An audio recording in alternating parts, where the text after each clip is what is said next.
जो मेयर हैं नगर निगम के, वो कह रहे हैं कि निगम के अधिकारियों ने उनकी नहीं सुनी। अधिकारी कह रहे हैं कि जो बड़े अधिकारी कह रहे, लोकल लेवल पर जो निचले लेवल पर अधिकारी हैं उनकी गलती हुई। मंत्री तो ठेंगा दिखा ही रहा है और फोकट की बात कर ही रहा है, ठहाके लगा रहा है सवाल के जवाब में ही। मौतें हो गई है। और चैनल्स, ये 29 तारीख 30 तारीख को जब मौतें हो रही थी, अस्पतालों में लोग भर्ती हो रहे थे, सैकड़ों लोग अस्पताल में भर्ती थे, एक रिपोर्टर उठता है, मंत्री से सीधा सवाल पूछता है और उसके बाद दुनिया के सामने खबर आती है। वरना ये खबर कहीं उस तरह से चैनलों के एजेंडे में शामिल नहीं थी।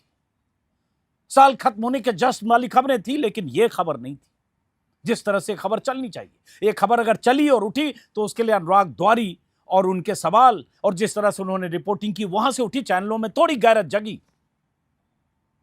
लेकिन जिम्मेदारी, कैलाश विजयवर्गीय के खिलाफ क्या एक्शन नहीं होना चाहिए?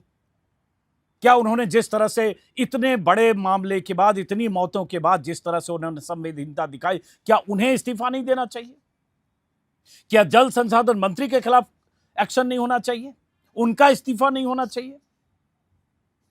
क्योंकि यह बड़ी लापरवाही का मामला है। जो स्थानीय लोग हैं वो बता रहे हैं कि 6 महीने से गंदा पानी आ रहा था। यही सही कहा कल उमा भारती ने, बीजेपी नेता है, पूर्व मुख्यमंत्री है। उन्होंने कहा कि अगर ऊपर बैठे लोग अगर कुछ कर नहीं पाए और उसके बाद इतनी मौतें हुई और वो कह रहे हैं उनकी सुनी नहीं गई, तो वो कुर्सी पर बने रहने लायक नहीं है।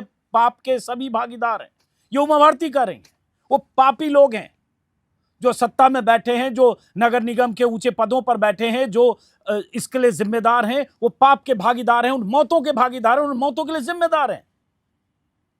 क्योंकि महीनों से गंदा पानी आ रहा था और जगह जगह से अगर नर्मदा का पानी जो पाइपलाइन के जरिए सप्लाई भगरतपुरा या और बहुत सारे इलाकों में हो रहा था, बार बार मैंने वीडियो में कहा कि वो गरीब बस्तियां थी, गरीब लोग ज्यादा थे, उनके घरों में कोई उस तरह से जो वाटर प्यूरिफायर होता है, एक्वागार्ड होता है या आरओ वाटर सिस्टम होता है, वो नहीं था। वो अपने वाटर टैंक में छोटे छोटे टैंक बना रखे थे या जो भी ड्रम होता है या जिस भी तरह का वाटर स्टोरेज, और उसी में पानी स्टोर करके उसी से पीते थे, नहाते थे। और बहुत सारे रिपोर्टर जो कल परसों गए, उन्होंने, अनुराग द्वारी ने दिखाया है एक मग में पानी लेकर के, क्या ये पानी कैलाश विजयवर्गीय या कोई मंत्री पिएगा? जो मंत्री बिस्लरी का पानी लेकर प्रेस कॉन्फ्रेंस में भी बैठे होते हैं।